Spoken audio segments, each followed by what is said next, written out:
New videos every day. Okay, so I'm John Breeding, and Mike pointed out to me that there's a lot of hostility and attacking and vilifying and invalidating that goes on YouTube. A lot of energy around, putting out little videos that make fun of people or attack them or whatever for whatever views or actions or behaviors that they're showing. And that those are very popular videos. They get a lot of play. So there's a lot of people who really like that. And so I wanted to kind of respond to what's up with that. What's up with this attacking, vilifying, degrading kind of energy and the popularity of that. Of course, it's not only on YouTube. One of the biggest things going on right now that I wanted to mention is that the media has been very systematic about vilifying and degrading Arab people and Muslim people. So if you analyze media, movie images, things like that, you'll see, a constant flow of Arab as terrorist, Muslim as, rigid fundamentalist, these caricature stereotypes of the evil Arab, the stupid, sadistic Arab, the paternalistic, oppressive Arab.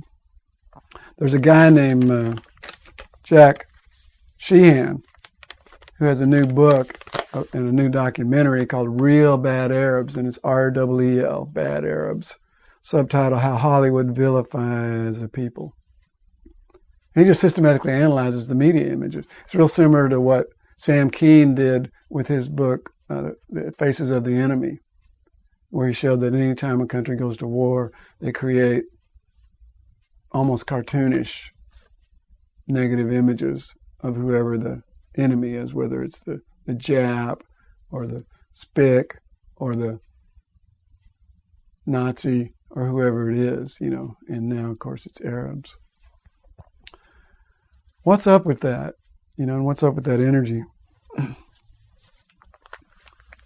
I mean, it's not only that. I mean, look, here's the headline of a local paper. It says, "We all live in Gina." If you don't know what that means, you're not really paying attention to decent news outlets. You may be just watching corporate media too much. Most of you watching this video would know what Gina is. It's a small town in Louisiana where these high school boys hung up 3 nooses in the school because a black adolescent dared to sit under the tree in the courtyard that had been reserved for white kids forever.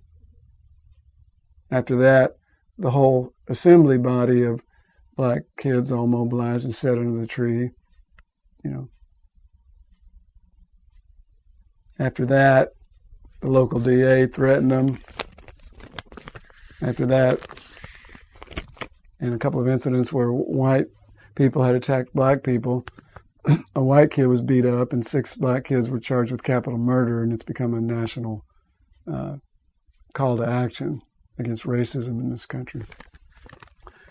In the Daily Texan, the University of Texas newspaper, on Monday, there's an article about how a young man was pulled off his bike Saturday night, Sunday morning, and beat up by 3 white guys who were kicking and punching him and calling him a faggot.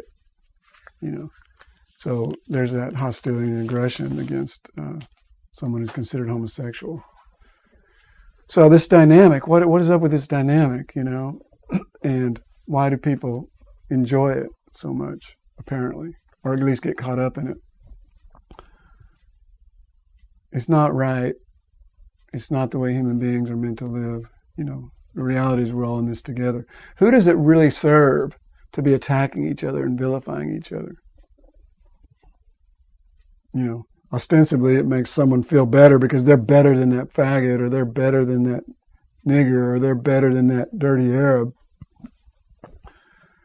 But that's a pathetic thing, because the reality is we're in this together and we're not better than each other.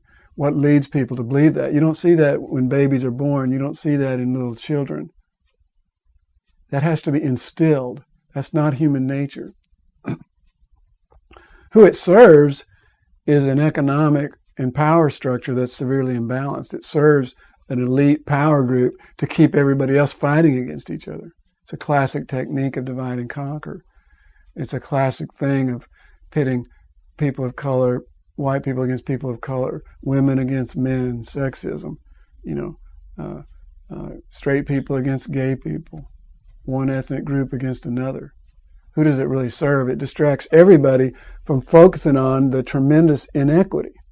The fact that a small group has more and more and more resources, that a small group has more and more power, that's leading the country and the world into destruction.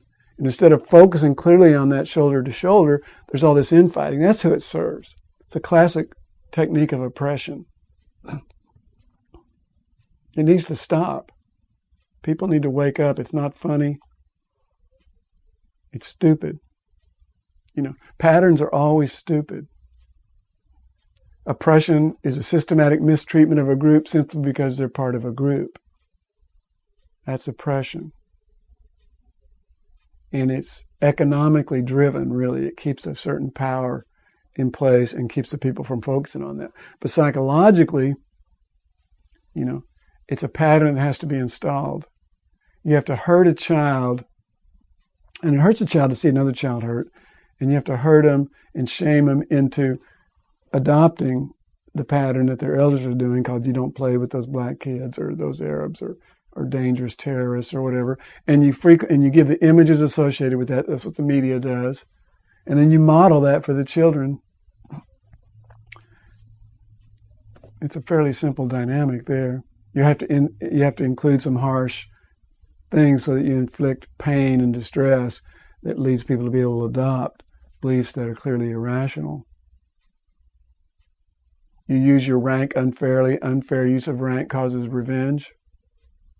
So you get this revenge energy going, this anger energy going, and then you just get it pointed in the direction that you want it pointed, and then you sort of support or condone that in somebody and give them the idea that they're better than, and those people are inferior, And